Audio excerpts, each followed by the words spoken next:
And red colour అది కట్టుకోవడం అనేది ఎవరి ఐడియా సార్ అది? అది అంటే మీ సినిమాల్లో కానీ చిరంజీవి గారి సినిమాల్లో కానీ కొంచెం క్యాల్కటా ఇన్ఫ్లుయెన్స్ ఉంటుంది. అండ్ కొన్నిసార్లు క్యాల్కటా చూడడానికి కూడా వెళ్ళిన రోజులు ఉన్నాయి సినిమాలో, బికాజ్ ఐఎమ్ అ బెంగాలీ అందుకనే. సో మా దాంట్లో అది రెడ్ అలా వేసుకుంటే దాన్ని గమ్చా అంటారు.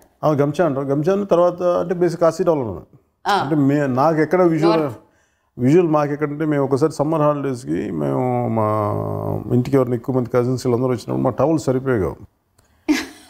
టవల్స్ సరిపోతే బాగా చీప్ టవల్స్ అని చెప్పేసి అవి పెట్టుకునేవాళ్ళు. సో నాకు ఎందుకు అది మెడలో వేసుకుని నాకు అలవాటు ఉండే చిన్నప్పుడు. అంటే అంటే అప్పుడు నాకు ఏదో షాల్ కప్పుకోవాలి, ఏదో ఒక ఏదో అమితాబ్ బచ్చన్ చూసి ఏదో అప్పుడు పాత సినిమాలు ఇట్లా ఏదో మన కూలీలో వేసుకుంటాడు మేబీ అది అనుకుంటా. అసలు నాకు దొరికింది అప్పుడు మాకు టవల్స్ ఉంటాయి కదా కొంచెం పలుచుకుండే, నాకు దాన్ని ఏమంటారు మన స్కార్ఫ్ లాంటి.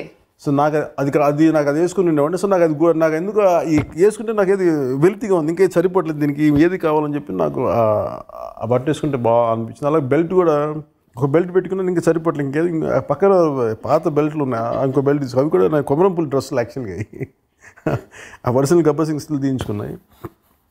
I think both the films came out of necessity. So that's the story of Gabbar Singh అనమాట. ఇప్పుడే తెలిసింది మాకు. వచ్చిన కొత్తలో నాకు తెలియదు ఏదో చేయమని చెప్పేవాళ్ళు. అందుకని నాకు పెద్ద డైరెక్టర్స్ ఎవరు నా దగ్గరికి పెద్ద వచ్చేవాళ్ళకి. అందుకని నేను సినిమాలు ఎత్తుక్కునేవాడిని. బయటికి వెళ్ళలేను, సినిమాలు చేయాలి, ఏం చేయాలో తెలియదు. ఒక స్థాయికి సుస్వాగతం వచ్చాక నా వల్ల కాదు, పారిపోతాను సినిమాల నుంచి, మన వల్ల కాదని చెప్పి